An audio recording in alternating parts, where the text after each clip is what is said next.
je suis Tatiana Barra, fribourgeoise, mais émigrée à Berne depuis 30 ans, depuis le mariage. Et j'ai fait un FMH en médecine interne, puis 3 années de psychiatrie. Et pendant ces 3 années de psychiatrie, j'ai vu l'importance de l'éducation aux enfants et et il y avait beaucoup de médecins qui avaient des problèmes, d'enfants de médecins qui étaient dans ce groupe de méthadone. Donc j'ai eu le premier enfant en 88, Vincent, que j'ai allaité 2 ans et demi. Et puis ensuite nous avons eu Séverine à 40 ans, donc 37 et 40 ans, que j'ai allaité 4 ans. Elle ne voulait pas arrêter d'allaiter. Et donc, lorsqu'on allait à des fêtes de famille, mon papa disait « Tatiana, tu vas te cacher, tu allaites Séverine ailleurs, etc. » Ça, c'est en 92. Et il m'a fallu 10 ans pour comprendre pourquoi Séverine ne voulait pas lâcher. Elle savait très bien que pour elle, avec une intolérance future au gluten, au lactose et à l'histamine, c'était le lait maternel qui lui convenait le mieux. À 4 ans, on a lâché un ballon, puis j'ai dit, Séverine, il faut quand même qu'on arrête, parce que sinon on va continuer comme les Esquimaux jusqu'à l'âge de 6 ou 13 ans. Intéressant, hein, les Esquimaux, elle était 6 à 13 ans. Voilà, c'était magnifique et pour elle et pour moi. C'est évident qu'il y a eu un allaitement complet pendant 7 mois et demi, puis après, c'était partiel. On en reparlera cet après-midi. J'ai beaucoup appris avec ma fille, parce que la seule chose que je peux dire, c'est que je l'ai toujours écoutée, et je ne l'ai jamais forcée, sans rien comprendre. Et elle était une fribourgeoise, elle ne voulait pas manger la fondue, elle a mangé 2 ou 3 morceaux avec des pommes de terre et après elle s'arrêtait. J'ai dit, tu n'es pas une bonne gruyérienne, ça ne va pas. Mais on l'a respectée. Et voilà. Après, j'ai peu à peu développé tout ce lien entre l'infertilité et l'alimentation. Je l'ai présenté dans plusieurs pays d'Europe. Et puis, je suis contente de pouvoir vraiment commencer à le présenter ici et de former des personnes. C'est tellement capital, tellement capital. C'est la moitié de la solution dans des couples infertiles. D'accord. Voilà, donc je me suis arrêtée quelques années pour m'occuper de mes enfants. Puis lorsque j'ai voulu reprendre le cabinet, pour pouvoir répandre un petit peu tout ceci, j'ai fait l'homéopathie et j'ai trouvé la Corbière. Et c'est comme ça que je travaille ici depuis l'an 2001. Avec beaucoup de bonheur, parce qu'il y a toute une écoute, une clientèle qui est ouverte, etc. Des collègues aussi. Voilà. Donc, j'ai beaucoup de plaisir. L'art de vivre sa fertilité, c'est Christine qui a choisi d'ailleurs le titre, puisqu'en allemand ça s'appelle des symptothermale Methode. Alors le professeur Rotzer a mis ça au point dans les années 52, lorsqu'il avait dit à sa femme, est-ce que tu peux mesurer la température? Et pour qu'elle soit plus exacte, elle l'a mesurée dans le vagin. Et dans le vagin, bizarrement, ce thermomètre il glissait 1 semaine par mois. Et puis, elle a eu l'idée de le dire à son mari. Son mari savait qu'il existait la glaire, mais il ne lui avait rien dit. Et donc, il lui dit, s'il te plaît, écris tout. Et nous avons les tout premiers graphiques. Donc, ça a été le fondateur de la glaire, de la température, puis du col. Et donc, c'est la méthode la plus fiable au monde. Les autres sont des copies. Donc, j'ai enseigné d'autres méthodes et je suis restée à celle-ci actuellement. Voilà. La méthode symptothermique du professeur Rotzer a été traduite dans 12 langues actuellement, et c'est probablement la plus connue. Il y a les pages rouges ici, vous n'avez qu'à lire les pages rouges, le reste des ménopauses, l'allaitement, etc. Mais ça, c'est pour se débrouiller, on lit ceci. Voilà. Très bien, alors on va commencer dans le vif du sujet maintenant. Hein. Ces cartes ont 30 ans et elles viennent du Burkina Faso. Voilà comment Micheline Quétier, de France, enseignait, et c'est elle qui a inventé ces cartes. Voilà, et vous pouvez tout à fait reproduire ce jeu de cartes, hein. J'ai aucun copyright là-dessus. Hein. C'est tellement facile à faire. Donc, un cycle commence par le premier jour des règles. Des règles rouges, même si elles ne sont pas abondantes, mais commencent ce soir à 10h, avant minuit, c'est aujourd'hui. Demain, voilà, ça peut être plus important. Si par contre, c'est des petites taches brunes qui rempliraient à peine un protège-slip, ce n'est pas encore aujourd'hui le premier jour des règles. Voilà. Alors, on va dire que c'est... Est-ce que tu vois assez bien, Bettina? Oui. Oui. Voilà, on a le premier jour ici des... Attendez, que je puisse... Voilà, que tout le monde puisse voir. Voilà. Vous pouvez bouger, hein, si jamais. Les règles durent en moyenne entre 3 et 6 jours. Jusqu'à 7 jours, c'est normal. Au-delà, 8 jours et plus, ce n'est plus normal. c'est des règles trop abondantes. Donc la longueur physiologique, c'est jusqu'à 7 jours. Maintenant, vous pouvez avoir une femme qui n'a que 4 jours et des règles très abondantes. Qu'est-ce qu'on va faire à ce moment-là? Lui proposer 2 choses au niveau alimentaire. Premièrement, diminuer nettement la viande rouge, n'en prendre plus qu'une fois par semaine, parce que la viande rouge contient des prostaglandines pro-inflammatoires qui peuvent justement avoir un effet au niveau de la vasodilatation des vaisseaux et augmenter la quantité de règles. La deuxième chose, c'est que, bon, elles risquent, comme certaines femmes, d'avoir des règles tellement abondantes qu'elles deviennent un petit peu anémiques. À ce moment-là, je leur propose d'acheter de la viande séchée du Valais, parce qu'elle est sans antibiotiques et qu'elle est valaisanne. Celle des Grisons vient de l'étranger. Donc, on ne sait pas ce qu'il y a dedans. Du Valais, et puis d'en manger, par exemple, tous les 2 jours, parce que souvent, ce sont des patientes aussi un peu végétariennes qui ne supportent pas la viande, qui sont intolérantes. Mais elles sont d'accord généralement de manger 3-4 lamelles tous les 2 jours pour maintenir leur fer. C'est le meilleur moyen pour absorber le fer, ça reste. Si vous rajoutez quelques gouttes de citron sur la viande séchée, encore mieux. Voilà. Voilà, je vous ai mis ici 7 jours de règles. Et puis, après, la femme commence à... Donc déjà, si des règles sont très abondantes, on peut penser éventuellement à un manque de... Est-ce que quelqu'un sait? Vitamine K, oui, qu'on trouve dans certains légumes, oui. Dans les brocolis, les crucifères, voilà, ça, et donc il faut augmenter. Vous verrez que, oui, les brocolis sont aussi très importants pour détoxifier le foie des oestrogènes. Et puis, ça peut être un signe encore d'un manque de quelle hormone? Progestérone. Voilà. Ensuite, je dis aux femmes de commencer à s'observer. Elles vont aux toilettes 3-4 fois par jour et sur le chemin, on se dit qu'est-ce que je ressens au niveau du vagin, au niveau de la vulve. Les messieurs peuvent très bien comprendre parce qu'on a la même muqueuse au niveau des narines. Donc on sait ce que ça veut dire une sensation de sec, de neutre ou d'humidité. Et elle va dire ici, généralement c'est neutre, je ne sens rien, ni sec ni humide.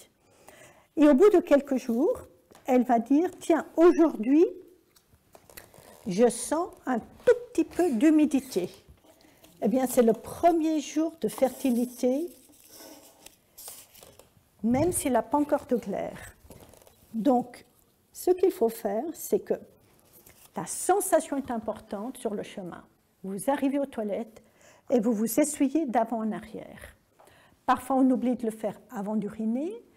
On va le faire après d'uriner. Surtout pour les femmes qui ont très peu de glaire, faites-le avant d'uriner. Parce que sinon, ça file un peu avec l'urine. Mais la plupart du temps, la plupart des femmes, elles oublient et puis elles le font après d'une manière très bien, même après uriner. Et vous vous essuyez d'avant en arrière, surtout pas d'arrière en avant. Vous ramenez toutes les bactéries vers l'avant et vous provoquez des infections. Très bien. Fiez-vous très bien, lorsque vous passez le papier, au niveau à côté du rectum, vous allez passer devant la vulve, sur les petites lèvres, et vous allez, ça va glisser, non, je n'ai pas le livre ici, ça va glisser un tout petit peu à côté du rectum. Regardez si le papier glisse ou s'il dérape. S'il y a un tout petit peu d'urine ou s'il n'y a pas de glaire, il va glisser un tout petit peu. Dès qu'il y a de la glaire, tchoup, ça dérape. Comment est-ce que je sais cette sensation de dérapement? Lorsque vous avez une relation sexuelle, après la relation sexuelle, lorsqu'on s'essuie, le liquide séminal du conjoint, tchoup, dérape. Vous êtes d'accord? Et c'est ça. La glaire n'est jamais aussi abondante que le liquide séminal, c'est environ 4 millilitres, mais ça vous donne cette sensation-là de dérapage. Donc, je regarde mon papier, d'abord la sensation aussi lorsque je m'essuie, glisse ou dérapage. Dérapage, tiens, je peux peut-être un tout petit peu fertile. Donc on disait d'abord un jour humide, le lendemain le papier dérape, je me dis tiens, il y a quelque chose qui va sortir, je regarde le papier et je vois qu'il y a un tout petit peu de glaire. Glaire cervicale, écoulement vaginal, c'est la même chose. Et au départ, cet écoulement vaginal, ou glaire cervicale, puisqu'elle sort du col, est blanche et plutôt collante. Donc je plie le papier, je le déplie et le fil se casse. Voilà, il dure à peine 1 centimètre. Et au fur et à mesure des jours, ça va s'étirer davantage. Il va devenir de plus en plus filant et de plus en plus, comment? Pas blanc, mais transparent, comme du blanc d'œuf cru. Alors, on va mettre ici une glaire un peu plus abondante. Voilà, plus filante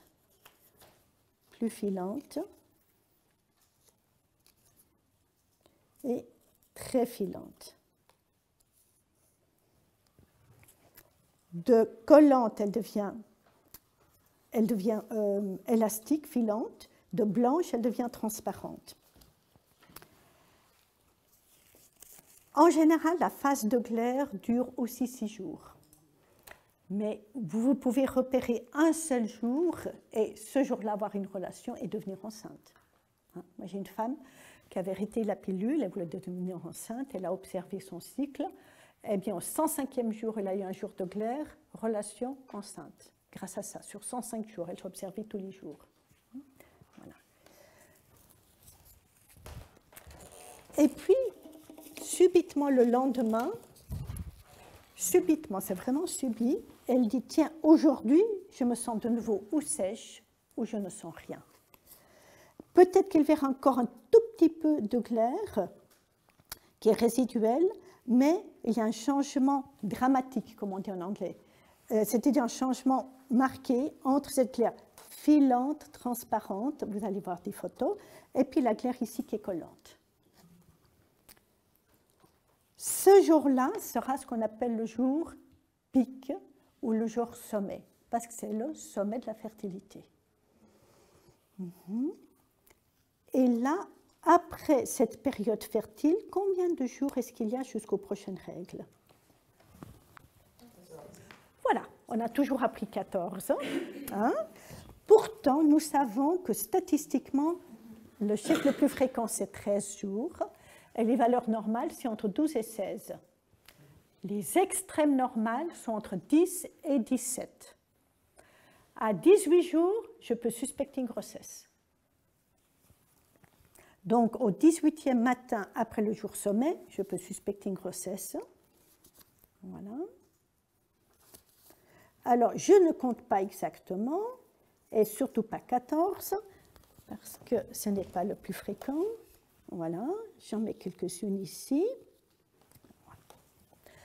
Ce que nous savons par contre, c'est que si cette phase, depuis le jour sommet jusqu'ici, dure 10 jours ou plus, on a une fertilité normale. Entre 8 et 10 jours, il est plus difficile déjà d'avoir un enfant, d'avoir une fécondation. Jusqu'à 8 jours, c'est beaucoup plus difficile. Par contre, j'ai une monitrice qui a toujours eu 4 enfants en ayant des gorgeons de 6-7 jours. Il y a toujours des exceptions. Mais c'est une règle, d'accord? Donc, 8 jours, c'est difficile. Entre 9 et 10 jours, beaucoup plus facile. Au-delà de 10 jours, c'est OK. Où est-ce que je place l'ovulation? Est-ce que je la place dans cette phase-ci? Dans cette phase ici? Non, d'accord. C'est déjà bien, parce qu'il y a quelques années, on me disait oui. Voilà. Maintenant, on va la placer donc dans cette phase ici. Au début, au milieu ou à la fin?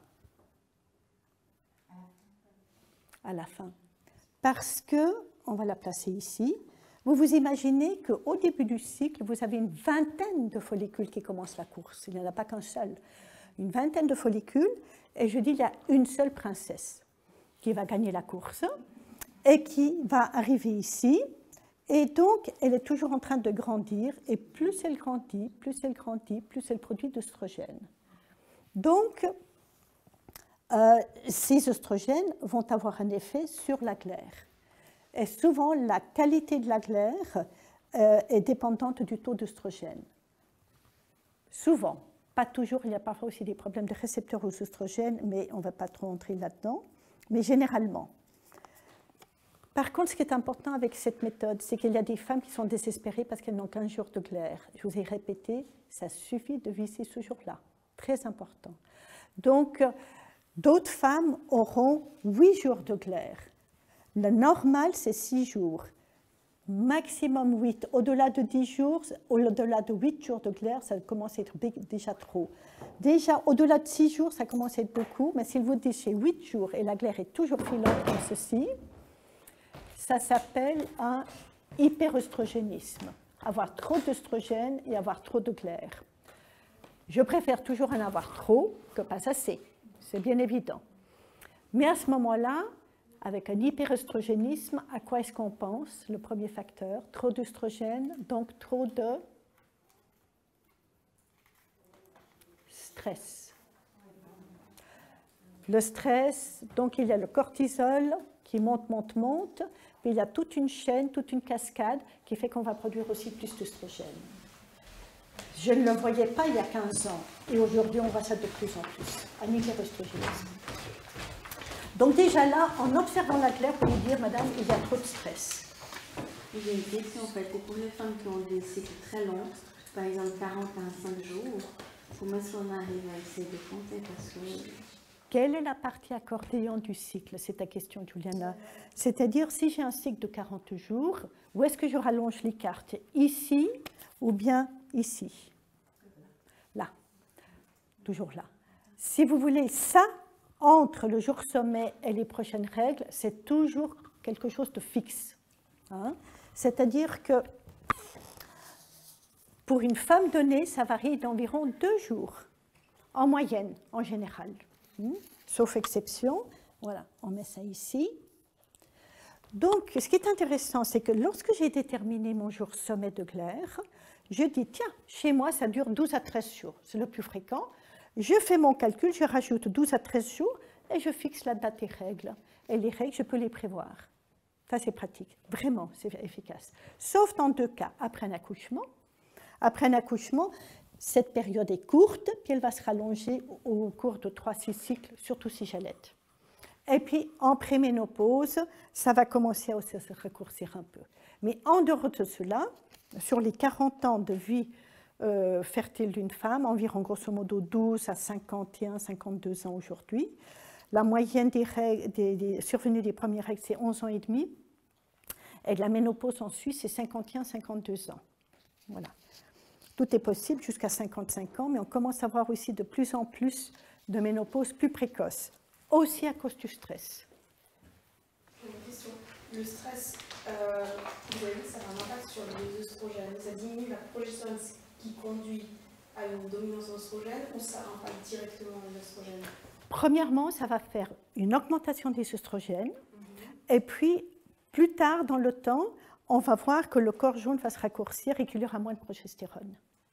Ah, donc la diminution de la progestérone vient après? Après. Okay. C'est ce que je constate en pratique au niveau des cycles. Longtemps, je vois effectivement des femmes qui ont 8 jours de cycle, 8 jours de glaire, et puis une phase qui est encore normale, et puis peut-être 1-2 années après, ça va se raccourcir un peu. Oui. Et le taux aussi de progestérone va diminuer. Bien. J'ai une question. Oui. Les spotting, moi je vois pas mal maintenant de jeunes femmes qui ne sont pas a priori en préménopause, qui ont cette problématique de spotting, ont des tout petits saignements avant le premier jour des règles. Donc, qu'est-ce qu'on fait avec ça? Tout à fait. Si tu veux, si tu as 3 jours de spotting ou plus, c'est très probablement un déficit en progestérone. 1 ou 2 jours, ça va encore. 3 jours ou plus, c'est clairement... Moi, déjà, à partir de 1 ou 2 jours, je trouve déjà un peu suspect. Mais disons que dans les études scientifiques, on dit, jusqu'à présent, un professeur Ilchers aux États-Unis dit 3 jours ou plus.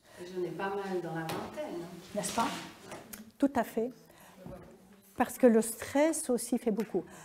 Alors, parfois, peut y avoir ici un petit saignement brun, ou avant les règles, ou à la fin des règles. Ça, c'est aussi un signe de manque de progestérone. Donc, on peut leur donner une magnifique plante qui s'appelle la bourse à Pasteur, Bursa pastoris, en teinture mère. Ça dépend de la concentration des teintures mères. Certaines sont très concentrées, on va donner 3 fois 5 gouttes, et puis d'autres, c'est 3 fois 20 gouttes, dès qu'il y a le début de la première tache brune. Voilà. Et ça diminue aussi la quantité de règles. Ça, c'est aussi formidable. Une plante fantastique, très modeste, mais fantastique, qu'on trouve dans les champs ici. Voilà. Et puis, vous n'hésitez pas, vous la donnez jusqu'à ce que les règles soient terminées. Voilà. Il vaut mieux trop long que pas assez. Voilà. Donc, pour répondre à la question de Juliana, si tu as un cycle de 40 jours, ça, c'est la phase, si tu veux, pré-ovulatoire qui va durer peut-être 20 jours. Et tout ceci va être déplacé. Dans un long cycle, tu auras, comme on a dit, une vingtaine de follicules qui vont commencer la course. Donc, il y a parfois le premier follicule qui commence, il se fatigue, il n'y arrive pas, un autre follicule va reprendre. Qu'est-ce qu'on va voir? Une phase de glaire, des jours jaunes, des jours secs. Une phase de glaire, de nouveau des jours secs. Quand est-ce que l'ovulation a lieu à ce moment-là? Est-ce qu'il y a 3 ovulations? Il y a combien de phases ovulatoires par cycle? Un seul, sinon je ne serais pas là en train d'enseigner depuis 30 ans.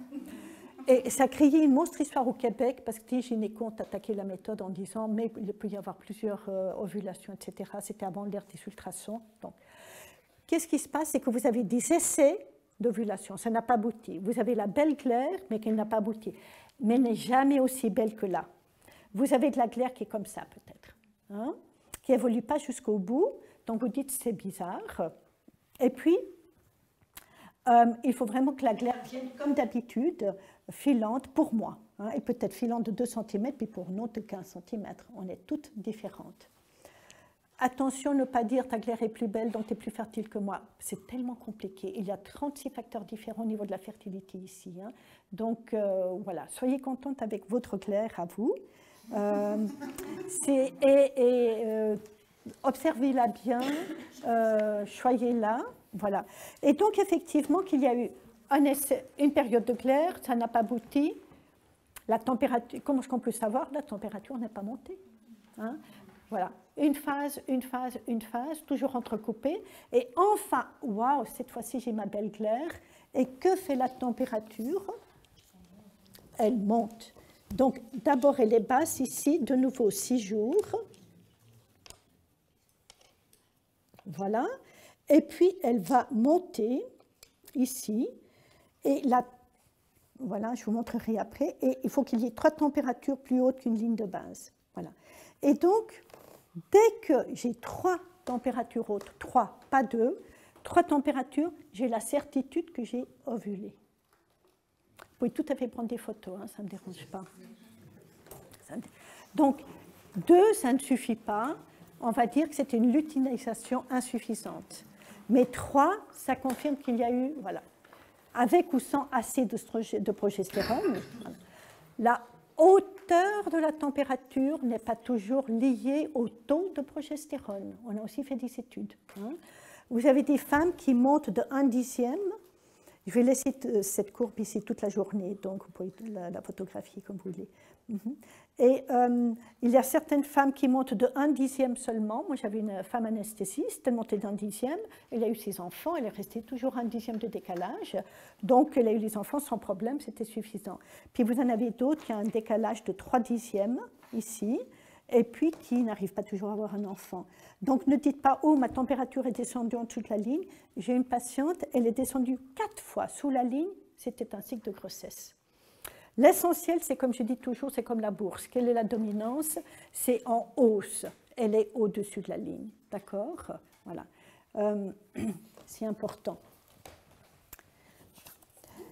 Est-ce qu'il peut, alors, on vient de parler, est-ce qu'il peut y avoir une deuxième ovulation quelque part quand même? Quelle est la preuve d'une deuxième ovulation? Les jumeaux non identiques. Alors, cette ovulation, elle survient quand? Là, là ou là? Dans les 24 heures. Dans les 24 heures. Donc, on pourrait mettre là, là ou là, mais c'est dans les 24 heures. Parce qu'il faut, vous savez, c'est tellement un mécanisme fin, vous allez voir après, les hormones, c'est comme une horloge, ça ne survient qu'une fois au courant du cycle. Voilà. Donc je le mets exprès, un tout petit peu comme ça. Bien. Alors, lorsqu'on n'a pas la... Oui, il y avait une question ? Oui, j'avais encore juste une question par rapport à la progestérone. Quand vous dites que la progestérone, bon, la température est liée à la hausse de progestérone, si tout d'un coup on voit qu'il y a vraiment des chutes de température en dessous de la base par rapport à votre situation, 4 fois c'est arrivé, est-ce que c'est quand même des petites chutes de progestérone mais qui remontent? Alors oui, lorsque tu as toute la tendance, par exemple ici tu as une tendance haute, puis après ça descend en dessous, là tu peux vraiment suspecter un manque de progestérone. Oui, ça, tout à fait, mais si par exemple, justement, il y a ces 3-4 températures hautes, et puis tout d'un coup, ça descend, ça remonte, ça descend. Voilà, on a dosé, ça reste haut, et on ne comprend pas pourquoi. Et le taux de progestérone est normal. D'accord, donc la température descend, mais pas le taux de progestérone. Voilà. Donc ne pas paniquer, c'est ça qui est important lorsqu'il y a un désir d'enfant. Ça peut arriver parfois parce que la chambre est très froide, par exemple, et que le thermomètre est un peu plus froid. Ça peut être aussi parce que j'ai respiré cette nuit-là peut-être avec la bouche ouverte et que c'est un tout petit peu plus froid. Pour le désir d'enfant, on va prendre la température sous la langue. Ça suffit amplement. Pas besoin de la prendre rectale ou vaginale. Rectale ou vaginale, c'est pour la contraception naturelle, hein, pour la planification familiale naturelle, pour éviter des grossesses. Mais pour le désir d'enfant, ça suffit amplement. Avec le thermomètre, vous achetez un thermomètre digital et il y a le fameux thermomètre au gallium. J'ai eu de telles batailles avec le gallium pour le faire descendre. On le met dans un bas, on le fait tourner comme ça et puis on essaie de faire descendre. Et qui emploie le gallium actuellement ici? Voilà, vous continuez de conseiller le gallium, hein? Moi, on conseille aussi d'autres, mais moi personnellement j'utilise le gallium. D'accord, tu n'as pas trop de peine? Si, moi j'arrive, mon mari n'arrive pas à faire descendre. Voilà, ah, c'est intéressant comme ça varie. D'accord, j'ai eu tellement de peine. Le fameux gallium a remplacé le mercure, hyper toxique. Donc si vous avez des thermomètres au mercure, vous les cachez ou bien vous les rapportez à la pharmacie. Moi j'ai passé des minutes à coller les boules ensemble, à courir après. C'est toxique, hein? Vous sortez immédiatement les enfants de la chambre, vous les ramassez vous-même et vous les amenez à la pharmacie. C'est hyper toxique, ces émanations de mercure. D'accord. Donc, il n'est pas question de le mettre entre les mains d'un enfant. Il ne faut pas que ça tombe et que ça se casse. Donc, on a remplacé avec les thermomètres au gallium depuis 15-20 ans maintenant, qui ressemblent beaucoup au mercure, mais qui est très difficile à faire descendre. Voilà. Moi, j'ai pris simplement des thermomètres, par exemple, Cyclotest, qui a été développé pour les métaux naturels. On achète en pharmacie Cyclo-Test pour 20 francs. Et Cyclotest Lady, rajoutez le mot Lady, c'est 20 francs. Si ce n'est pas sans Lady, c'est 200 francs. C'est le petit ordinateur qui est efficace, mais un petit peu moins efficace que d'autres. Et vous mettez ce thermomètre digital sous la langue, ici, toujours du même côté, ça c'est important, au fond, près des dents de sagesse et vers le centre. Vous avez 2 poches ici où la langue ne peut pas se lever. Jamais mettre le thermomètre sous la langue ici, d'accord? Parce qu'on ouvre et ça donne des courbes absolument chaotiques et illisibles. Donc toujours sous la langue, au fond, près des dents de sagesse, vers le centre. Voilà, que ça touche le centre, vous verrez, il y a la racine de la langue ici. Il va sonner et en général, lorsqu'il sonne, vous pouvez déjà noter la température. Si la courbe est illisible, dans ces cas-là, je demande de laisser 3 minutes et ça suffit. C'est mon expérience pour le désir d'enfant. Je suis un petit peu plus stricte lorsqu'il s'agit de l'inverse, mais ce n'est pas le thème d'aujourd'hui. D'accord? Si vous changez de thermomètre, vous marquez autre thermomètre, parce que ça peut varier de 1/10, par exemple. Un thermomètre pris dans la bouche, et là, des températures qui oscillent entre 36,0 et 36,6, 36,7, plus ou moins. Pris au niveau rectal, c'est plutôt 36,3 à 36,9, plus ou moins. Donc, c'est 3/10 plus haut. Est-ce que vous avez une question? Autrement, la pharmacie, si vous achetez en pharmacie un thermomètre digital, proposé par la pharmacienne, il devrait être OK. Mais n'achetez pas dans les grandes surfaces. ça ne fonctionne pas. La température vaginale, elle est aussi à 0,3 degrés au-dessus. Oui, comme rectale. La plus précise restera rectale, voilà, parce que c'est un endroit fermé.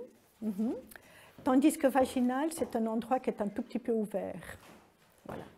Il peut y avoir parfois des saignements ici, au milieu du cycle, et même un peu comme des règles. Il y a des femmes qui disent, moi j'ai des règles, je pointe ici, au milieu du cycle. Et puis, dans l'époque de ma grand-mère, on leur disait, c'est tout ce qu'on savait, lorsque tu as les règles, tu es infertile. Donc, il y a eu des grossesses en pleine période de règles. Pourquoi? Qu'est-ce qui s'est passé là? D'abord, vous voyez que c'est proche des dernières règles. Deuxièmement, si vous observez bien, vous voyez qu'il y a quelques jours de glaire avant cette perte de sang, ce qui n'est pas le cas là. Vous avez tout au plus peut-être un petit jour d'écoulement. La glaire ici qui va se liquéfier de nouveau et qui peut avertir que les règles vont arriver demain. Alors, qu'est-ce qui s'est passé? Vous avez un follicule qui produit des œstrogènes. Les œstrogènes montent, et ils vont descendre pour déclencher l'ovulation. Et parfois, certaines femmes ont une muqueuse tellement fragile que cette chute rapide d'œstrogènes fait que c'est comme si on enlevait de l'engrais à de l'herbe qui pousse. Et puis, ça jaunit et ça vous donne un saignement ici qui peuvent être aussi longues que des vraies règles. Donc, on peut très bien les repérer parce qu'il y a de la glaire avant. Et puis ici, est-ce que la température est-ce qu'elle monte ici, après les règles? Elle est comment? Donc elle est basse ici et elle ne va jamais monter, elle reste toujours basse. Tandis qu'ici, la température monte. Donc c'est ce qu'on appelle un saignement péri-ovulatoire. Saignement, pas règle. Alors nous faisons vraiment la distinction de règles. Ça veut dire que ça vient après des températures hautes. C'est toute perte de sang après des températures hautes. Saignement, c'est non précédé de températures hautes. Et en général, à part les gens PFN, planification familiale naturelle, personne ne fait cette différence. Voilà. J'ai encore une petite question. Dans mon unité, on donne tout le temps la pilule d'urgence après une relation non protégée. Il y a juste un moment où on ne la donne pas. C'est si entre le moment où il y a eu la relation non protégée et le moment où elle vient, elle a un saignement franc, comme des règles. Du coup, on ne la donne pas parce qu'on se dit, ok, ça peut être des saignements périovulatoires, mais enfin bon, il y a quand même assez peu de chance. Mais est-ce qu'on peut se dire, est-ce qu'on devrait finalement vérifier que la femme, elle a ce saignement, lui demander quand est-ce qu'elle a eu ses précédentes règles, et si elle nous dit, c'est arrivé, je ne comprends pas, c'est arrivé il y a 10 jours, à ce moment-là, par prudence, il faudrait quand même donner cette pilule d'urgence? Alors, c'est-à-dire que ce saignement-là est hautement fertile. Hautement fertile, tout à fait. Mais si la femme elle a eu ses règles 28 jours avant, par exemple, les règles précédentes, on pourrait être assez... C'est un grand... Voilà, théoriquement, oui. Ces saignements, finalement, je dis que toute femme va les avoir environ 2-3 fois dans sa vie. Je n'ai pas des femmes qui les ont cycle après cycle après cycle. Ce n'est pas fréquent. Mais, par exemple, ça peut arriver lorsqu'on a un stress, un déménagement. Et il y a un tel stress qu'effectivement, on va observer ce saignement périovulatoire. Ou bien... jet lag. Un jet lag. J'ai des patientes qui voyagent beaucoup en avion, transatlantique, ou tout ça, des longs courriers. Où j'ai constaté qu'il y avait dans ces périodes-là un signal, elles viennent souvent pour ça. Tiens, ce serait intéressant qu'elles prennent la température. Parce que je me demande... Celle-là, elles ne la prennent pas. Parce que pas le profil. Voilà, c'est ça. Parce que si tu vas avec le jet lag, on part en vacances à San Francisco. Ça te fait un jet lag de 10 heures, plus ou moins. Demain matin, j'arrive à San Francisco, je mesure ma température, mais je marque bien San Francisco, je la mets en parenthèse, je l'oublie. Le surlendemain, elle est déjà valable. Donc, on peut, même si on fait beaucoup de jet lag, moi j'ai connu des stewardesses, on se débrouillait. Ou bien, par exemple, des infirmières qui ont des horaires différents. elles vont se réveiller à 3 heures de l'après-midi parce qu'elles ont travaillé toute la nuit. À ce moment-là, elles vont faire des courbes qui sont vers 6-7 heures le matin, et puis elles vont faire d'autres courbes vers 3 heures de l'après-midi, et là, elles vont encore voir le décalage. Évidemment, quand on la prenant à 3 heures de l'après-midi, elle est plus haute. Mais en période post-ovulatoire, elle sera encore plus haute que là. Et donc, au bout de 2 cycles, on arrive à trouver son profil. Voilà. Autre chose, pas besoin de prendre la température tous les matins à la même heure, sinon je n'aurais jamais commencé il y a 30 ans. Et ce n'est pas vivable. Donc, vous dites, en semaine, je me réveille entre 6 et 7 heures. Vous choisissez 1 heure de tranche horaire. Et puis que vous la preniez entre 6 heures ou 7 heures, c'est OK, pas de problème. Le week-end, vous dormez jusqu'à 11 heures le matin. Vous prenez le thermomètre, la température à 11 heures le matin, mais vous notez 11 heures sur le graphique. Et vous allez voir qu'elle va monter. Parce qu'elle peut monter de 1/10 par heure. Donc, on va recorriger, vous marquez la température mesurée, puis ensuite on peut recorriger de 2/10, jamais plus que 2/10. Voilà. Et donc, vous allez, de grâce, laisser les gens dormir, sinon ce n'est pas vivable. C'est archi faux, c'est lorsqu'on maîtrise, les monitrices maîtrisent bien la méthode, elles jouent avec ça sans problème. Ce sont des gynécos qui ne connaissent pas les méthodes et qui disent toujours à la même heure, etc. Quatch, c'est pas vivable. D'accord? Donc on va corriger, donc si on lui dit, si le week-end elle fait sa température à 11 heures, on corrige de 2/10, on baisse la température de 2/10. Voilà, il faut qu'elle note la vraie température. On va la mettre entre parenthèses, descendre un 2e point avec une autre couleur de 2/10. Voilà, comme ça. Si on va une température plus haute, le premier jour des règles, mais je n'ai jamais mesuré la température, mais c'est... Tout à fait, absolument. Il faut 4 jours de règles pour que la température arrive jusqu'au bas. Voilà. C'est rare qu'elle descende déjà la veille des règles, ce n'est pas toujours le cas, mais il lui faut 1, 2, 3, 4, c'est encore normal de considérer qu'elle baisse progressivement. Voilà. Pour le spotting, moi j'ai fait des bonnes expériences avec le magnésium avant de penser à une progestérone bioidentique. Et il y a même des gynécologues qui m'ont dit mais c'est extraordinaire. J'ai plusieurs patientes qui n'ont plus du tout de spotting quand ils ont fait une bonne cure de magnésium, un bon magnésium à 400 mg pendant 3 mois. Voilà, tout à fait. Pour le dysménorrhée aussi, ou des patients qui ont des douleurs quand on veut mettre un stérilet, je me dis là peut-être avant de mettre un stérilet, faites une cure de magnésium. J'ai aussi cette expérience que ça aide. Ouais. Alors je n'avais pas vu pour le spotting, j'ai jamais pensé à le spotting, c'est intéressant. D'accord, intéressant. Encore une question? J'avais entendu parler de la feuille de framboisier. Du coup, c'est l'équivalent de... Vous avez entendu parler de la feuille de framboisier. La feuille de framboisier est plutôt œstrogène-like. C'est un grand problème parce que je sais que c'est dans certains livres, entre autres de Rhinanissime, elle l'emploie parfois comme œstrogène-like, parfois comme... Voilà, c'est une plante œstrogène-like, la framboise. Alors, si vous avez des saignements, ne rajoutez pas des plantes œstrogène-like. Vous savez, la phytothérapie a fait tellement de progrès. Depuis une 40aine d'années, on investigue de plus en plus, mais on sait très peu. On est vraiment dans l'ère des cavernes au niveau des plantes. Donc, vous allez lire dans certains livres, le framboisier, c'est génial pour ci ou ça. Puis, vous allez lire dans un autre livre 10 ans plus tard, non, parce qu'il est œstrogène-like. Prenez les livres vraiment en phytothérapie les plus récents possibles, qui ont 5 ans. Voilà. Parce que les anciens peuvent nous induire en arrière. Il m'a fallu des années pour débroussailler tout ça. Je vais rajouter ici les cartes donc, de œstrogène. On verra que plus tard, il peut y avoir trop d'œstrogène. Et ça, c'est la phase progestative. Les œstrogènes, c'est œstrus, ça veut dire en latin un œuf. C'est en somme un follicule qui grandit. Progestation, c'est l'hormone de la grossesse, l'hormone de la maternité, l'hormone de la féminité. Alors ça, c'est une image du Togo, et c'est comme ça qu'on enseigne le cycle aux femmes là-bas. C'est-à-dire que pendant les règles, on laboure la terre, et puis ensuite, il y a une phase sèche, les premières cartes jaunes, une phase sèche ici, pendant laquelle les spermatozoïdes ne peuvent pas survivre.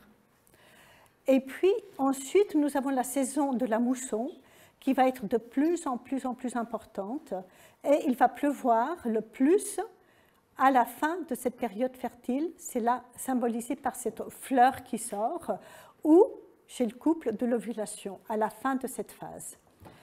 Ensuite, nous avons ici 2 ou 3 jours possibles encore de fertilité. Pourquoi?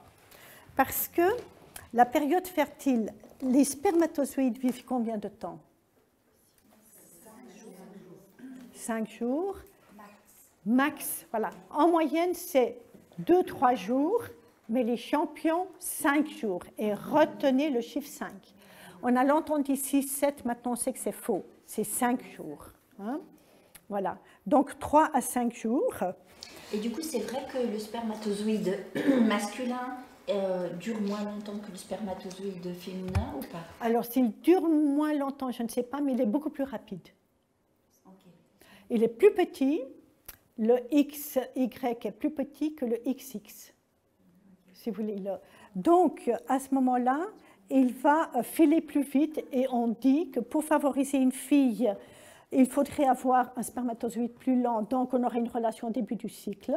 Et pour favoriser un garçon, le jour sommet ou peut-être le lendemain.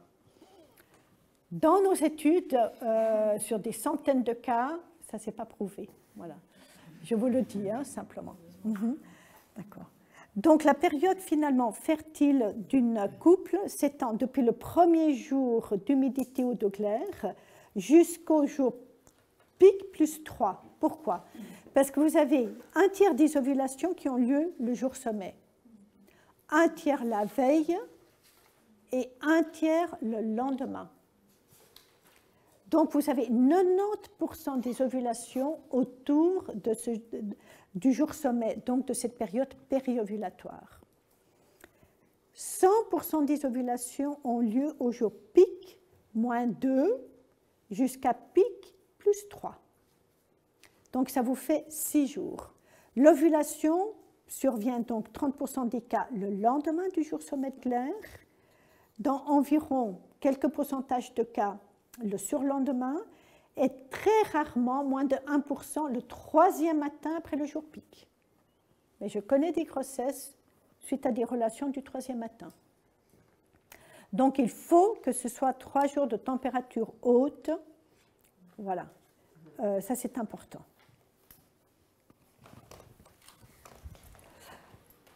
Tu dis pic moins 2, donc 48 heures avant, l'ovulation peut quand même se produire dans quelques cas, mais plus minime qu'en post-ovulatoire. Enfin... Qu'en périovulatoire, absolument. Tu peux avoir une ovulation qui survient ce jour-ci, voilà, et pourtant tu as le jour pic là. Mais très peu de cas, moins de cas que des ovulations très qui vont survenir plutôt à pic plus 3. Voilà. Et à ce moment-là, la température... Plus souvent... on ne sait pas. Hein. Non, ici c'est très faible. Hein, c'est moins de 1%. Ici c'est quelques pourcents. Et ici c'est un petit pourcentage. Voilà. Ce que je veux dire, ce qui est important, c'est que vous ne pouvez jamais déterminer le jour de l'ovulation en disant « je sens ma douleur ». Ça, on a étudié d'une manière très approfondie. La douleur survient jusqu'à entre 6 jours avant et 2 jours après la véritable ovulation déterminée par l'ultrason. Il n'y a pas forcément d'ovulation en plus, parce que c'est probablement plus des fois aussi le follicule dominant qui peut devenir follicule persistant et qui n'a pas ovulé. Enfin, c'est ce que je vois des fois dans les échographies. Elle dit oui, j'ai senti l'ovulation, puis au fait on voit qu'elle a le follicule dominant, persistant et pas encore jaune, alors qu'il est à 24-25 mm. Ce qui s'est passé, c'est que ce follicule, il a grandi. C'est un petit peu comme les ballons. Et parfois, il y a une croissance rapide, ça crée une tension, puis ça fait mal. Ça peut être que la croissance du follicule. Hein? Ou, bien, vous savez, simplement au moment de l'éclatement du follicule, vous avez quelques gouttes de sang qui vont tomber dans le péritoine et qui vont irriter, qui vont créer la douleur. Ça, c'est une douleur vraiment due à l'ovulation. Voilà. Ou bien alors simplement ce petit éclatement. Voilà. Mais Quand l'ovulation est avant le jour pic, la température, elle monte quand même ou elle monte que après le jour pic? Que après le jour. Alors, la température, elle peut monter un tout petit peu. Très bonne question. 1 ou 2 jours avant le jour sommet. Peu importe, pour dire qu'on est infertile, on va toujours considérer 3 jours de température après le jour sommet. Voilà. Très important. La température seule que ma maman faisait comme méthode était déjà pas mal. Mais il y avait quand même environ entre 3 et 8% de grossesse. Tandis qu'avec la méthode symptothermique, comme cela, du Dr Rutzer, il y a moins de 2% de grossesse. On est à 1,8. Aussi bien que la pilule, il n'y a pas de doute. Hein. Voilà. Excusez-moi, moi j'ai remarqué souvent au jour sommet une chute de la température qui monte après la... Ça, c'est un grand mythe d'Internet. Chez toi, c'est peut-être possible, hein, mais c'est souvent marqué, pour être enceinte, vous calculez le 14e jour. Voilà. D'abord, les calculs, vous avez compris, le cycle normal varie entre 25 et 31 jours. 32, 33, c'est encore normal, mais ça fait déjà suspecter un tout petit peu des ovaires polykystiques. On a longtemps considéré 25 à 33, maintenant on dit plutôt 25 à 31 jours. Voilà. Donc, ce n'est pas... D'abord, il ne faut pas faire des calculs. Deuxièmement, tu m'as parlé de ce pic qui descend. Si vous voulez en analyser, c'est le groupe de l'Angleterre, 12% des cycles ont ce qu'on appelle un nadir. Que 12% des cycles. Donc, n'attendez pas la température, cette chute de température pour vous dire c'est le moment fertile. Qu'est-ce qu'il faut regarder et uniquement regarder pour être fertile, pour viser une conception? Que la glaire. La température vous dit une seule chose, il y a des températures basses, et il y a des températures hautes, c'est trop tard. 3 températures hautes, c'est comme ça qu'il faut analyser la courbe de température. Elle vous indique l'entrée en période infertile. D'accord? Très important. Prochain. Alors, vous voyez ici ce que je vous ai raconté tout à l'heure. Ici, un follicule qui grandit. Plus il grandit, plus il produit ici des œstrogènes. Vous voyez le taux d'œstrogène. Vert comme la période fertile. Lorsqu'il y a le pic d'œstrogène, ce pic d'œstrogène va chuter et cette chute ici, la chute du pic d'œstrogène, qui parfois provoque ces petits saignements périovulatoires, va déclencher le pic LH qui, lui, va déclencher ensuite l'ovulation. Retenez pour vos patients que c'est cette chute d'œstrogène qui déclenche l'ovulation. Voilà. Et c'est pour ça qu'on peut avoir parfois ce petit saignement ici. Voilà. Et ensuite, cette poche vide ici, elle va se transformer en un corps jaune qui va produire de la progestérone. Cette progestérone, elle est très importante. En somme, elle sort ici de la feuille, beaucoup plus importante que les œstrogènes en quantité. Que fait la progestérone? Elle va freiner la muqueuse, parce que si on laisse la muqueuse pousser, pousser, pousser, vous vous rendez compte l'abondance des règles. Donc, s'il y a assez de progestérone, ça freine cette croissance. Et ensuite, dans cette phase-là, elle va donner beaucoup d'aliments, de nutriments pour le bébé, pour le développement du bébé. Ça, c'est la phase proliférative et ça, c'est la phase nutritive, j'ai envie de dire. Voilà. Et vous avez la glaire. Sous la fonction des œstrogènes, la muqueuse grandit, la glaire du col est extériorisée et la température s'abaisse. Elle pouvait faire des grands zigzags là, mais on voit qu'elle devient plus régulière. Et après l'ovulation, la température va monter, la glaire va cesser de se produire, le col va se fermer, on va encore voir des photos, et puis environ 12 à 16 jours plus tard, la température va peut-être baisser ou baisser pendant les règles, et les règles arrivent. Vous voyez donc qu'il y a toujours un tout petit peu d'œstrogène qui est produit en deuxième partie du cycle.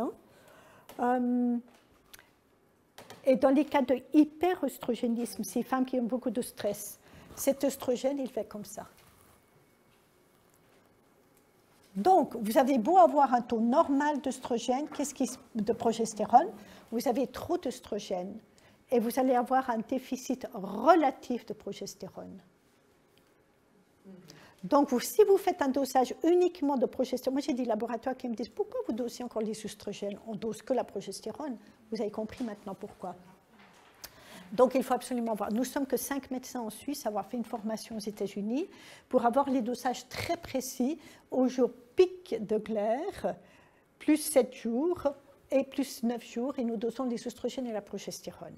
C'est une équipe qui a travaillé pendant 30 ans. À quel moment tu dis là, pic plus 7 et pic plus 9. Donc la femme doit bien savoir observer sa glaire. Il faut que ce soit précis. Là, on fait le rapport estradiol-progestérone. Enfin, progestérone-estradiol. Alors, je ne le connais pas, ce rapport. Nous, on a des valeurs absolues.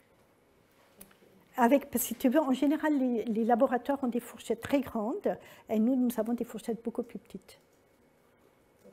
Tu regardes la valeur absolue de ton taux d'œstrogène, oui, d'estradiol, et de progestérone.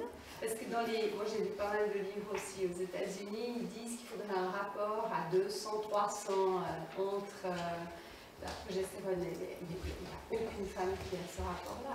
Justement, c'est parce que les fourchettes sont beaucoup trop grandes. Tu vois, c'est pas très fiable, on pourra en reparler. Tout à fait. Voilà, ça c'est maintenant le jeu de cartes. Voilà un cycle, j'ai pris de 28 jours, voilà ce qu'on dit. Ce n'est pas le cycle le plus fréquent, vous allez voir. Donc ça c'est la période périovulatoire, ce jour-ci, les 2 jours, éventuellement là, et j'aurais pu encore dessiner là. Dans un cycle long, la question de Juliana, vous voyez que ça, c'est cette phase-ci qui se rallonge. Peut-être entrecoupée de glaire, mais ça c'est la phase accordéon préovulatoire. Post-ovulatoire, ça reste stable chez une femme donnée toute sa vie en dehors des exceptions, postpartum et préménopause. Dans un cycle très court, comme ça peut arriver vers l'âge de... Alors ça, c'est l'adolescente, ou dans les derniers cycles avant la ménopause, vous avez subitement des ovulations très précoces. Et la glaire apparaît déjà dans les règles, mais la femme, elle sent venir. Donc vous voyez, pas de jour sec ici, et déjà de la glaire qui apparaît dès la fin des règles, ou même pendant le 2e, 3e jour. Et vous avez l'ovulation qui peut avoir lieu le 8e jour du cycle. Voilà. Pas plus tôt, d'après toutes les études qu'on a fait, Christian Noth en Allemagne nous dit même si on a de la glaire avant, c'est le 8e jour que l'ovulation survient. Au plus tôt, dit-il. Voilà. Ça, c'est une image qui vient de France, du Clair. C'est parmi les plus belles que je connaisse en Europe. Alors, ça c'est la période fertile. Vous avez ici les grandes lèvres, les petites lèvres, le vagin. Au fond du vagin, vous sentez comme une cerise. Ça c'est le col de l'utérus, de la maison du bébé, qui va s'élargir pour laisser sortir le bébé. Le col s'est dilaté à 10 cm par exemple. Hein. Ça c'est le col. Et vous avez ici une centaine de glandes de chaque côté qui vont produire, sous l'effet ici d'un follicule, des œstrogènes. Et ces œstrogènes vont produire de la glaire, vont ouvrir le col ici et vont faire croître la muqueuse de l'utérus ou la tapisserie de la maison du bébé. Ce sont les trois actions. Donc disons qu'un couple a une relation ce soir, on est samedi, les spermatos, heureux, parce qu'ils trouvent de la glaire, ils vont pouvoir survivre. Parce que s'ils ne trouvent pas de glaire, qu'est-ce qui se passe? Ils meurent en combien de temps? Moins d'1 heure. Notre vagin, il est acide pour nous protéger contre les infections. Donc, voilà, si on va à la piscine, si on va, etc. ailleurs, il est acide. Les spermatos ne survivent pas. Ce soir-ci, aujourd'hui, ils ont trouvé de la belle glaire et ils peuvent filer comme sur des autoroutes. Ils ne vont pas se perdre en chemin, ils ne vont pas sortir, etc. Tout de suite, ils vont entrer dans cette glaire qui va les attirer et vous allez voir des photos et ils vont ici se réfugier dans ces glandes. Certains, les plus pressés, vont déjà partir tout de suite. Les plus pressés, ici, ça correspond à un marathon de 18 km à leur taille, qui peut durer environ qu'une vingtaine de minutes. C'est pour ça qu'on va dire à la femme aussi, en 20 minutes, tous les spermatos sont entrés ici, il y en a peut-être quelques-uns qui ont filé, mais Après une relation sexuelle, madame se met sur le dos, plie les genoux, un coussin sous les fesses pour remonter un petit peu, si vous voulez, le bassin, pour que les spermatos, voilà, entrent bien ici. Au bout de 20 minutes, les dés sont jetés. Les spermatos qui ont voulu, vous pouvez vous lever et puis aller vous nettoyer, si vous n'êtes pas endormi, etc. Voilà. Donc, chaque minute maintenant, pendant combien de jours est-ce que les spermatos vont filer de part et d'autre chercher Madame l'ovule? Combien de jours? 5. On est samedi. Dimanche, lundi, mardi, mercredi, jeudi, un spermato de ce soir peut féconder l'ovule de jeudi prochain. Et ça, les jeunes ne le savent souvent pas.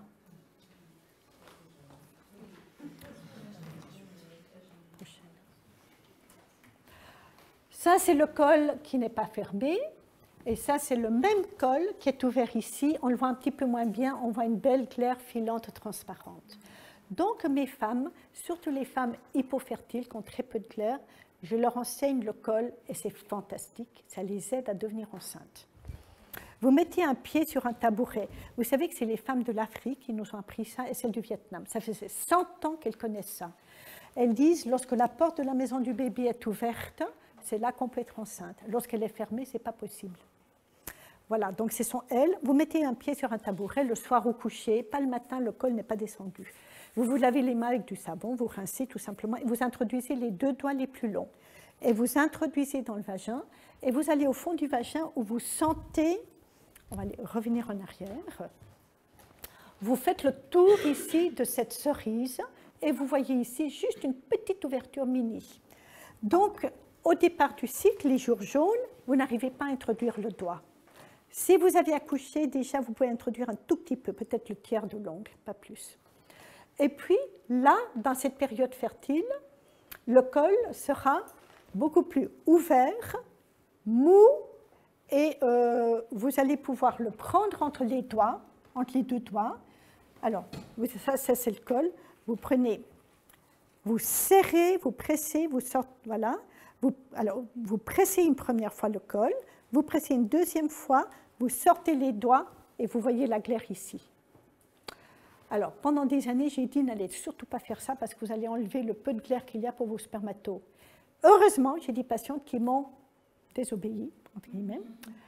J'aime pas ce terme, mais j'ai pas d'autre. Et puis, à raison, elles sont devenues enceintes. Et j'ai la preuve qu'il y en a assez. Voilà, c'est ma petite étude statistique. Donc, je n'ai plus peur de dire aux femmes maintenant, faites-le. Et vraiment, là, il y a eu plusieurs grossesses. Fantastique. Prochaine. Voilà. La prochaine. Voilà, voilà le col. Au départ, le col est bas. Je peux l'atteindre assez facilement. Il est au bout du doigt. Hein. Voilà. Ensuite, ça va être plus difficile. Je dois pousser un petit peu pour y arriver. Et en période jaune, post-ovulatoire, il est bas. Il va être fermé, mais il va être beaucoup plus fermé ici en période post-ovulatoire. Là, c'est vraiment impossible d'entrer. Tandis qu'avant, c'est un tout petit peu possible. Voilà. Et il va être aussi dur, mais encore plus dur ici, comme le menton. Et puis, l'utérus se redresse un petit peu. Certaines femmes arrivent. Moi, j'avais beaucoup de peine avec ça. Ici, je dois faire un petit peu une courbe avec les doigts. Et puis ici, il est quasiment presque perpendiculaire. Puis après, de nouveau, il se couche. Ça, c'est le signe le moins fiable, je dirais, le moins qu'on arrive à noter. Ce qu'on arrive le plus facilement à noter, l'ouverture, est-ce qu'il est mou ou dur? Mou ou dur? Si vous prenez votre doigt, de côté, prenez votre doigt. C'est dur. Et là, sur la pulpe, c'est mou. D'accord? Voilà. J'enseigne toujours dans tous les cours aussi le col, parce qu'il peut dépanner les femmes infertiles. Et puis ensuite, lorsque vous partez en vacances, moi j'ai des patientes qui partent en Afrique, elles ont oublié le thermomètre à la maison, elles n'ont plus de graphique, elles vont nager, passer des vacances balnéaires dans la mer, donc la glaire, elle file dans l'eau. Il ne reste plus que le col le soir. C'est génial. Mais il faut 3 à 6 cycles pour vraiment connaître le col. Voilà. Et on va le noter comme ceci. Il s'ouvre progressivement, il descend, et il faut absolument 3 jours de col bas, dur, fermé. Absolument. Pas un jour, ça ne suffit pas. Ou bien, il faut 3 jours de température haute. On verra après. Voilà, selon ce qui vient le plus tard.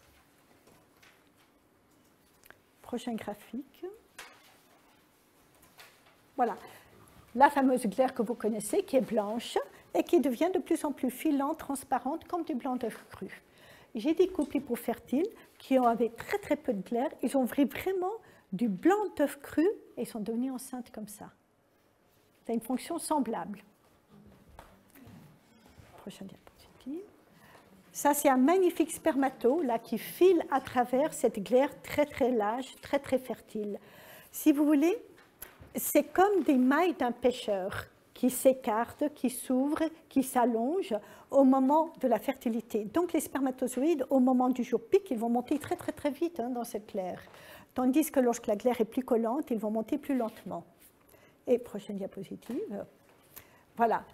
Les spermatozoïdes, jour après jour, lundi, mardi, mercredi jusqu'à jeudi, vont aller par groupe. Voilà. Tantôt à gauche, tantôt à droite, nul ne sait de quel côté l'ovulation se passe. Et chacun va tenter sa chance. Et vous voyez, longtemps, j'ai enseigné que c'était le meilleur qui gagnait. C'est faux, c'est intéressant. Depuis quelques années, c'est un travail teamwork. C'est un travail d'équipe. Ils vont s'observer, ils vont voir lequel arrive le mieux à percer. Parce que c'est un sacré travail.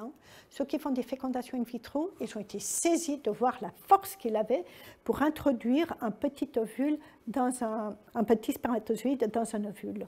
Vraiment, c'est dur. Donc, ils vont se choisir entre eux lequel est le meilleur, lequel est le capable, et ils ont choisi, par exemple, celui-ci. Voilà. Donc, les spermatozoïdes de papa Moi, j'ai entendu dire que c'était l'ovule qui acceptait ou pas en fait l'entrée du spermatozoïde. Ah, ben tant mieux. Écoutez, c'est une autre théorie. Envoyez-moi la littérature, mais je trouve ça magnifique. C'est très joli, très joli. J'aimerais beaucoup. Oui, c'est beau. Écoutez, voilà, c'est dans les deux sens. Très beau. J'aimerais beaucoup avoir le texte. Je trouve ça très beau. J'ai juste entendu parler. Je ne pourrais pas vous Très joli. Voilà, donc c'est dans les deux sens. Alors, un triple teamwork. Les chromosomes de papa vont se fondre avec les chromosomes de maman pour donner les premiers chromosomes du bébé. Voilà. Et ça, tout de suite après l'ovulation, vous voyez ce jour semé ici, le lendemain, déjà, attention, le col commence déjà à se fermer, et ça, c'est au 3e jour. Il est fermé, dur, et vous voyez, ça, c'est sous l'effet de la progestérone, qui produit de la progestérone et aussi un peu d'œstrogène, mais surtout de la progestérone, qui va donc bloquer la production de glaire. Ça n'a plus de sens. L'ovulation est passée, ça n'a aucun sens que les spermatos puissent monter. Et puis surtout, s'il y a un bébé qui vient, il faut que la maison du bébé soit bien fermée. Vous avez ici la muqueuse utérine, ça suffit, il ne faut pas qu'elle devienne trop épaisse, mais maintenant qu'elle soit bien nourrie de tas d'aliments nutritifs. Et c'est là que notre alimentation devient vitale. Parce qu'on se rend compte que si chez la maman, elle a un manque de vitamine B12, de zinc, de sélénium, de magnésium, de différentes choses, cette muqueuse déjà n'est pas très accueillante. Donc au bout, ça peut peut-être durer 3-4 semaines, mais pas au-delà. Voilà. Et vous voyez que la température qui était basse ici, elle monte là. Et ici, elle a marqué quelque chose, l'heure ici, où c'était... Non, ça c'est le dimanche, pardon. Mais la température est montée ici. Prochaine diapositive.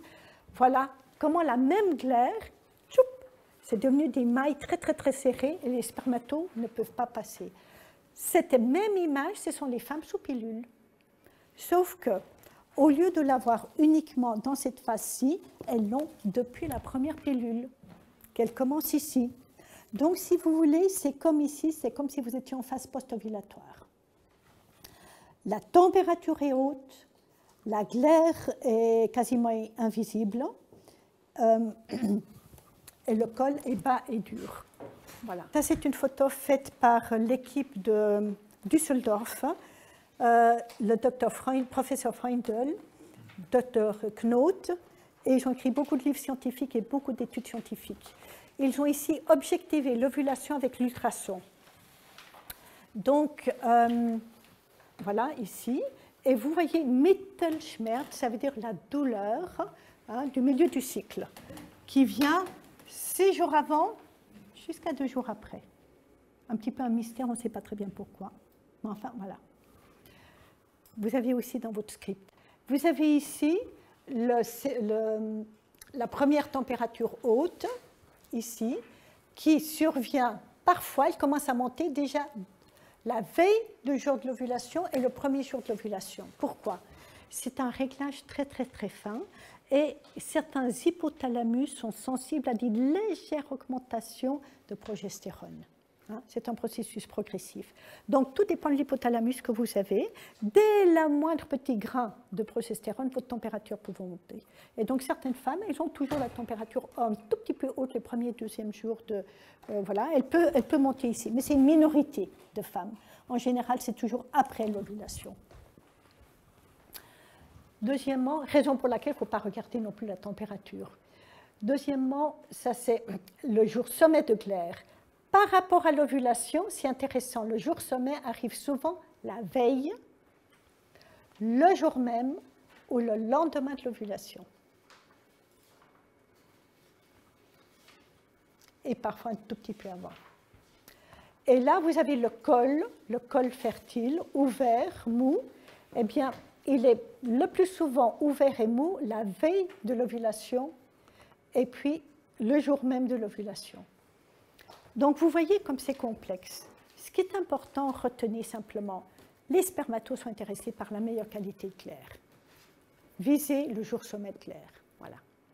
Et le lendemain. Ça, c'est la longueur des cycles. C'est la même équipe de Düsseldorf qui a fait cette étude sur 35 000 femmes. Vous voyez que le cycle de 28 jours, il n'y a que 13% des femmes qui l'ont. Le cycle de 27 jours est plus fréquent que celui de 28 jours. 14% des femmes, vous ne l'avez malheureusement pas, je crois. Mais il se trouve dans un magnifique livre, « Que se passe-t-il dans mon corps ?» qu'on emploie pour le programme des adolescentes, le cycle au chaud. C'est probablement l'un des meilleurs d'Europe. Il est conçu pour les 10 à 50 ans. Je vous le recommande chaudement. Tout le monde apprend quelque chose. Il est fantastique avec des belles images. Cette image vient de là. Plusieurs images viennent de ce livre-ci.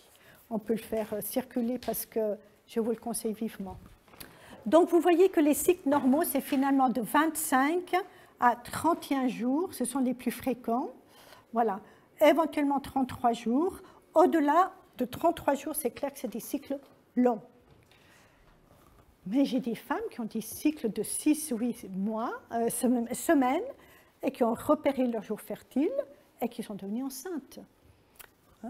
Les cycles de 24 jours ou plus bas sont des cycles courts. Voilà. La conception, d'après le même groupe de Düsseldorf avec le professeur Freundl, ça c'est Höhepunkt des Schleim. Alors ça c'est le jour pic de Glaire.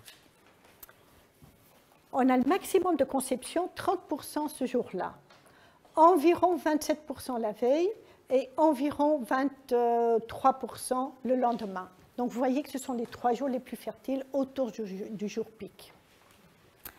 6 jours avant, donc on a vu qu'il n'y a pas de survie, donc c'est à partir de 5 jours avant. 5 jours avant, il n'y a que 5% de chance, mais ce n'est pas 0. Et puis 2 jours après, il y a environ 5% de chance. C'est à partir du 3e jour qu'il y a quasiment 0. Voilà. Mais le 3e matin, après le jour, disons, il y a des gens qui observent que la glaire, et ils sont totalement infertiles à partir du 4e soir, après le jour sommet de glaire. Nous, on dit toujours, on rajoute la température. Il faut un signe objectif pour que ce soit fiable. Voilà. Ça, c'est cette magnifique glaire qui fait des cristaux et de type œstrogénique. Prochaine. Voilà une courbe de Rotzer avec, on a marqué ici la quantité de règles, beaucoup, alors ça c'est disons modéré, si c'était beaucoup, elle peut marquer un deuxième carré ou un troisième carré, et puis 5 jours de règles, ça va bien. Elle a noté sa température, elle a noté les relations sexuelles ici. Est-ce qu'elle peut devenir enceinte ici? On ne voit pas de glaire, hein, elle n'a rien noté. Pas le moment fertile. Hein. Et puis là, elle note de la glaire blanche. Si elle n'a rien noté, c'est qu'elle est blanche. Blanche effilante. Blanche effilante. Et puis après, elle disparaît. Vous êtes d'accord que c'est le jour sommet. C'est le dernier jour de glaire la plus fertile. Et ils ont une relation ce jour-là, 2 jours, 3 jours après, et madame est enceinte parce que depuis le jour sommet au 18e jour, elle aurait pu faire un test de grossesse, peut-être même avant, et il aurait été positif. À la maison, toute courbe de température qui dure, par prudence, on dit 18 jours, à partir du 19e matin, ou certains disent 21e jour, ça dépend des méthodes en Europe, mais retenez le chiffre 18. Pour que ce soit après le jour sommet ou 18 jours de température haute, vous faites un test de grossesse. Maintenant, si vous avez en général des phases jaunes de 12-13 jours et que vous êtes à 15-16, vous pouvez déjà faire un test de grossesse. D'accord? Mais ne le faites pas trop vite. Voilà. Vous allez pouvoir déterminer d'une manière la plus exacte, grâce au jour sommet, la date de l'accouchement. Donc, vous prenez ici, ça c'était le 4 juin, moins 7 jours, plus 9 mois, et ça va vous faire le 28 mai, plus 9 mois, le 28 février. Ça, c'est la durée physiologique de la grossesse. Maintenant, le petit bébé, c'est lui qui va décider. Parfois, certains sont plus curieux, puis ils viennent plus vite. Ou certains sont un peu paresseux et confortables, hein, ils vont venir 1 à 2 semaines plus tard. C'est eux qui vont décider. Mais ce calcul, il est génial parce que j'ai eu personnellement des saignements à différents moments. L'ultrason a déterminé 2 semaines plus tard. Pourtant, le bébé n'était ni trop grand ni trop petit, il était vraiment de taille normale. J'étais tout tranquille en disant que pour moi, c'est telle date et c'est vraiment, ça a été à telle date. Hein. Voilà. Mais la grande 90% du temps, la date de l'ultrason confirme avec cette date-ci. Mais s'il y a une date et s'il y a un doute, c'est toujours cette date, ce calcul qui prévaut. Voilà. Parce que parfois, vous avez des gros bébés. Donc, on peut avancer un tout petit peu la date de l'accouchement, ou parfois, vous avez des tout petits bébés. Et chaque année, on a avec des gynécos, il faut qu'on discute. Et parfois, on a dit tout petit bébé, puis on aimerait dire, vous allez accoucher dans 1 mois. Puis la dame dit, non, je connais ma date précise. Et effectivement, le gynéco nous écoute, il y a certains signes de maturité, etc. Et on n'attend pas encore 1 mois pour accoucher. Voilà. Vous voyez comme c'est utile. Ça, c'est une méthode de l'Angleterre, des États-Unis, pardon. Creighton Model, c'est cette équipe-là qui a fait des dosages hormonaux tous les 2 jours pendant 30 ans. Ils ont un dosage très précis. Et donc, vous voyez le taux d'œstrogène, puis le taux de progestérone, etc. En ayant des fourchettes très petites, on arrive à savoir exactement si madame a trop peu d'œstrogène ou pas assez de progestérone, etc. Et ça, elles vont noter d'une manière extrêmement précise, avec des chiffres entre 0 et 10, la qualité de leur clair. Ça, c'est pour mes couples très infertiles. Voilà, on fait ce programme-là. Prochain... voilà. Donc, je vous conseille ici, il y a la méthode française du clair, c'est l'association Avifa. Voilà, vous avez ton prénom, Claire Staub. Hein, voilà. Vous avez le groupe suisse-allemand de la méthode Rutzer, qui a été traduit en plus de 20 langues, je crois maintenant, iner.org, qui sont bilingues. Le livre a été traduit en français, il y a des cours en français, il y a Vanessa von Siebenthal qui est très motivée, mais elle vient d'accoucher du 4e bébé, et je pense que c'est elle qui va reprendre tout l'enseignement en Suisse romande. Et puis, Sensiplan International, qui vient de l'Allemagne, qui, eux, ont repris la méthode Rutzer. Ils ont travaillé avec lui pendant plusieurs années. Puis après, à un petit moment donné, il y a eu des petits problèmes de vocabulaire.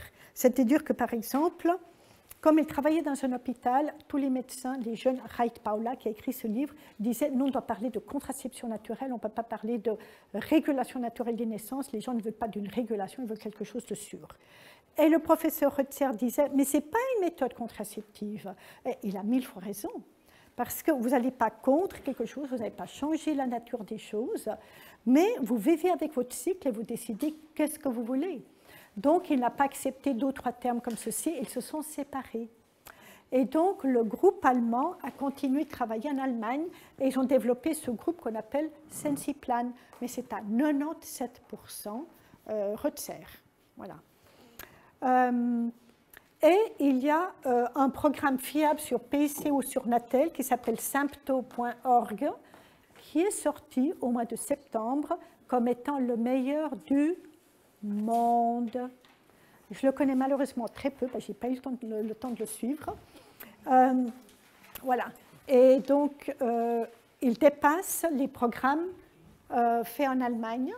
Il est top, mais aucun programme ne peut remplacer l'observation de la femme. Donc, le bracelet,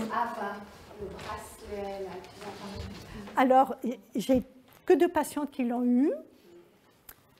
L'histoire, c'est que la faculté de Zurich se sent quand même, voilà, s'est dit, il y a une telle pression, il faut quand même qu'on mette quelque chose au point. Et ils ont pris des personnes qui voulaient faire un start-up qui n'avaient aucune idée du cycle, mais rien. Et donc, ils se sont dit, bon, on a entendu parler de la température, alors on va faire qu'ils mesurent la température à travers la peau. Nous savons que ce n'est pas toujours très fiable. Enfin, on les laisse faire. Et puis, ils vont faire ça d'après les calculs statistiques, parce qu'ils sont encore à la méthode Ogino d'avant-guerre. Et nous, on ne fait plus Ogino. Ogino, c'était l'arrière-grand-mère qui faisait ça. Hein, c'était dans les années 30, 50. C'était déjà pas mal à ce moment-là. On leur disait, vous déduisez 11 jours du cycle le plus long et 20 jours du cycle le plus long, et puis vous arrivez à la période fertile. Donc ça les situait, ça les aidait un peu. Hein. Chaque étape a été déjà un progrès, mais aujourd'hui on n'en est plus là, on n'est plus à l'ère des cavernes. Donc si vous voulez, AVA fait malheureusement aussi une partie de calcul statistique. Alors j'ai une patiente qui avait des cycles pendant une année réguliers, entre 25 et 31 jours. Zoom, elle arrive 42, complètement paumée. L'appareil, heureusement, est pour l'instant simplement pour le désir d'enfant, parce qu'ils ne veulent pas avoir de procès sur le dos, mais c'était à côté de la plaque. Elle n'avait rien appris sur sa glaire. La température, personne ne lui avait dit si c'est trop bas, trop haut. La courbe est mal dessinée. Moi, j'avais de la peine à l'interpréter. Il faudrait que ce soit des carrés plus grands. Tout ceci, ça a 50 ans d'expérience. Donc les carrés, ou alors le dénivellement devrait être plus grand. Pas évident à voir. C'est dommage, parce que c'est de nouveau un appareil qui coûte dans les 150 francs. 250 en tout cas. Le prix augmente. Bon. 250 francs. Ah oui, moi, voilà, ma patiente avait payé 180 il y a quelques années, ouais. Voilà. Donc, voilà. Mais sans rendre la femme autonome, de nouveau. Donc, pour l'instant, ils sont très prudents. Mais observez la glaire. Vous avez vu en Afrique comment on fait gratuitement dans votre salle à manger, dans votre cuisine, ou bien dans votre salle de bain, encore mieux, oui. Donc, voilà. Pourquoi aller acheter des gadgets? Donc, ce que je regrette, alors maintenant, Bettina, qui connaît aussi, qui a une bonne expérience des méthodes naturelles, s'est approchée d'AVAG pour leur dire, on pourrait peut-être collaborer un peu ensemble. C'est ça, Bettina, ou bien Bettina? Ils sont intéressés. Ils vont commencer avec les études pour la contraception. Printemps, en mai, je crois. Voilà. Il faudrait déjà qu'ils réussissent. Des femmes qui les aident. Ah, voilà. Et qui signent, voilà, qu'elles ne feront pas de procès. D'accord. Donc, si vous voulez, il y a pas mal de gadgets. Il y en a une centaine sur le marché actuellement.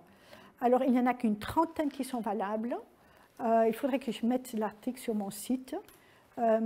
Et puis, c'est sympto.org qui a gagné le concours. Enfin, vraiment, fait par des Américains qui ne connaissaient absolument pas les appareils européens. Donc, ils n'avaient aucun intérêt à dire un appareil européen plus supérieur à nos appareils américains.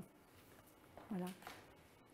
On a une application de INER, mais je crois que ça n'existe pas encore. Une app en français. Une application. Mais je crois que ça n'existe pas encore en français. Si, il faudrait quelqu'un qui traduit. Donc ça vient du Pologne et ça fait rien de... Ça n'analyse pas. Il faut soi-même... introduire. Oui. C'est juste, il ne faut plus la feuille. Voilà. Donc ça c'est pratique. Donc sur App Store, tu trouves ça. Inner Cycle. Et je crois qu'il a été traduit en français par Vanessa. Alors oui, oui, c'est tout récent. Alors ça vous permet, la jeune génération, de travailler, de l'avoir toujours avec vous, c'est pratique, c'est vrai. D'accord, donc vous voyez, il y a beaucoup de choses, beaucoup d'appareils, méfiez-vous, hein, voilà. Mais vraiment, pour l'instant, c'est le seul, si on pose la question, que dans le, il faut encore juste mettre 2 ou 3 petits détails au point. Je pense que d'ici une année, ça devrait être top.